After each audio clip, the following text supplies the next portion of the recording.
He said this morning that California, New York, and Michigan are ones that they talk about really in bed. Those three states.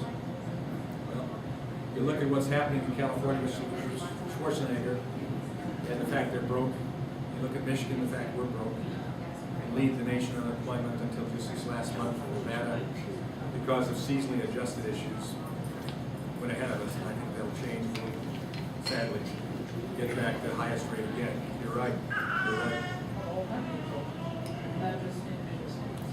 The whole country is broke, but there are some states that are still doing well in spite of it, like Indiana, Mitch Daniels, doing extremely well. Texas is doing great.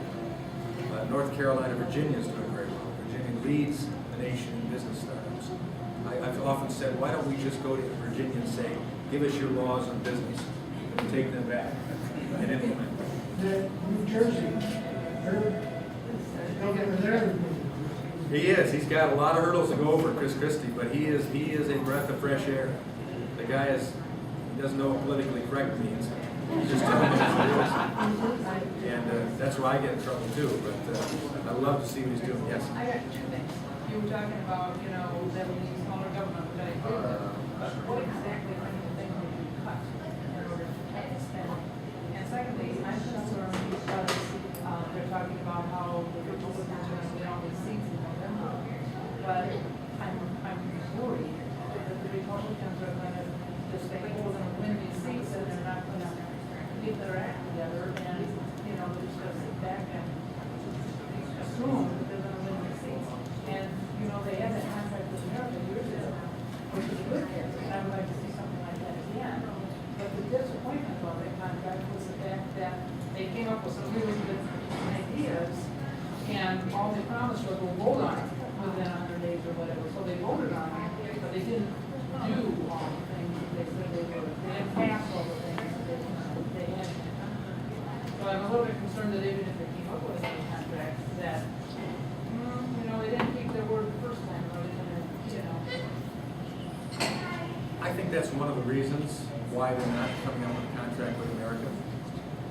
It was a great contract, and to their credit, they did do what they said they would do, but you did have a president. Well, they voted on it. Yeah, they voted on it. But I you think had one of them was term limits, and they didn't, But you had a president that wasn't going to sign all those either.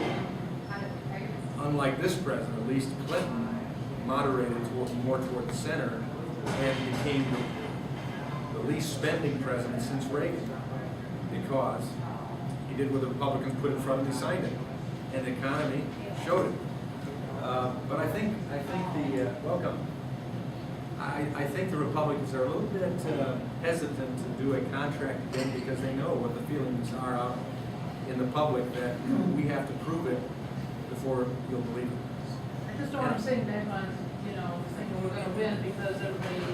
I don't think any of them are saying that. Yeah, I don't think any of them are saying that. I think they know.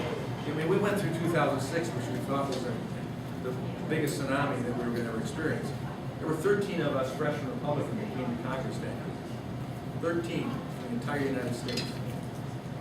Only one of those 13 won by more than 50% of the vote. We were the lucky 13 that made it. And then came 2008, which was a tsunami in proportions nobody ever suspected.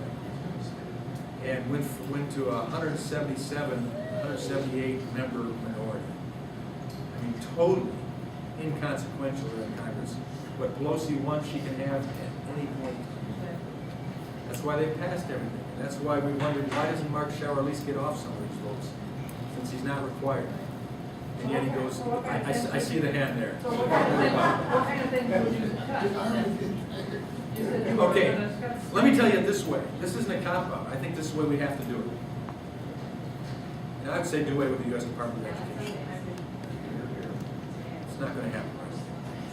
So what we do, we go to every department, every secretary of every department. We say, here's what you got to do. Taxpayers have had to cut from their budgets. States have had to cut from their budgets. You're going to cut. You're going to cut 5% out of your total budget.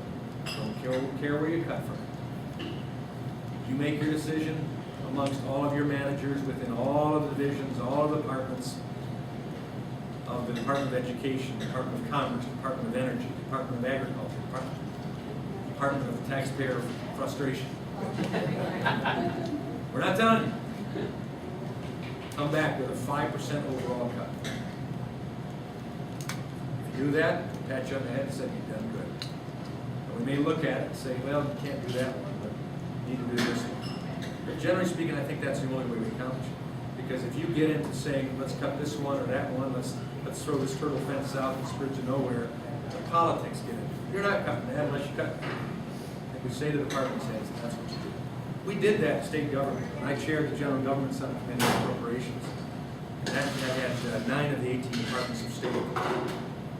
That's what we said. Candace Miller, who was the Secretary of State at the time, and others, come back to us, we want a 1% across the board cut.